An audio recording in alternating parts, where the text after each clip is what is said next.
Hello, everybody. Scott Golden here with the Golden Opportunity Coaching YouTube channel. Welcome to those of you who are new. Welcome back to those of you seasoned veterans of what we do around here. What we do around here is bring about conversations of a psychological, mental health, emotional health paradigm. We try to do that as often as we can in several ways, and we do that as often as we can for your listening pleasure. We get over, I think, over 950 or something like that, very close to 950 audios available for your listening pleasure. This is our life lesson series, which we are on episode 95 of.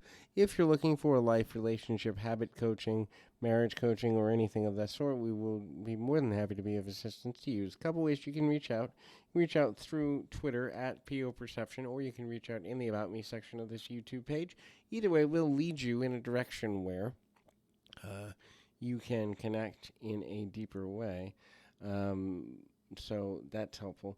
Setting new habits is important. If you want a different quality of life, you got to raise your standards and thereby change your habits. This could be something as simple as spending more time in prayer and meditation, eating healthier,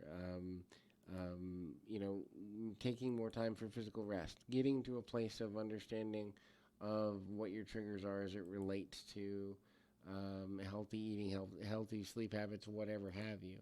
Finding a way to begin to understand how you can change your life based on the habits that you want to hold and the objectives you want to achieve is far better, far better than kind of looking at things from the when will things change for me, what would be better for me if I didn't do ABC or if I did do ABC. Finding a way to understand the life you're trying to create before changing behavioral patterns is valuable for a number of reasons. When we begin to understand how to do that, we can achieve at a whole another level in a meaningful and masterful way. When we begin to understand ourselves as creatures that need to be disciplined in our habits, it's easier too. Um, you know, you know, kind of move forward. Next is no excuses. Look, for the most part, if you're not doing something because it costs too much, because it interferes in your relationship, because it takes you away from this or that. In reality, unless it's a life or death situation, at some level, these are excuses. What you allow to influence you in terms of how hard you want to push, how directed you want to be, how progressive minded you want to be, will directly impact how successful you are in reaching your own professional, personal, and emotional goals. It's not to say that you're a bad person if you don't do A, B, or C, but at the same time, at the end of the day, what you do or do not do will directly impact on the level of accomplishment you create for yourself. So, if you truly want your life to be better, if you truly want your life to be healthier, if you truly want your life to be more fulfilled and successful, then you've got to change the habits that led you away from there. And anything less than making the change is an excuse, no matter how big or how small. The excuses and limitations go hand in hand. The next thing is be careful who you allow around you. In other words, understand that people that are going through constant adversity but believe they can be successful in overcoming whatever challenges they may have are far better to be around than people who believe that nothing is ever getting better for them. Their life is difficult, their life is hard, it's not fair, it's not just, it's not whatever. At the end of the day, no one really cares more about your life or should care more about your life than you do, which means the people that you allow to influence you should be forward-minded, forward-thinking, leadership-minded people who want to lead their life to the next level, whatever that may be.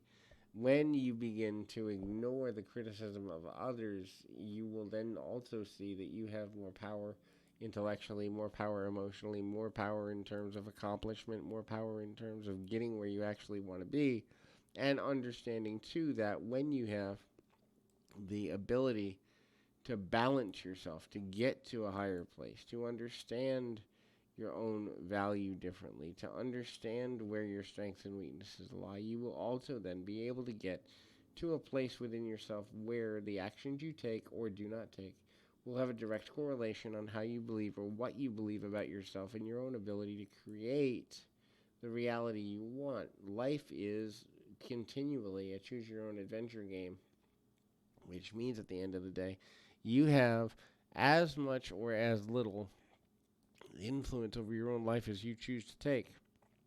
No one can take it from you, meaning that it's a good idea to figure out what you're willing to put in and what you're willing to get out or wanting to get out of something.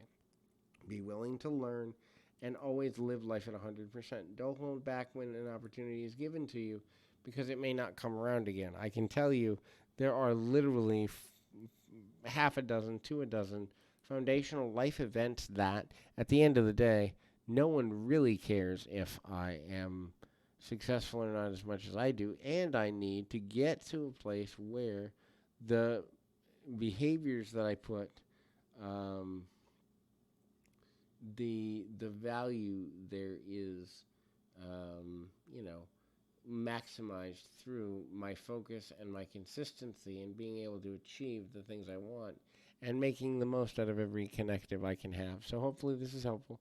Keep your feet on the ground, your mind in the moment. Until next time, everybody.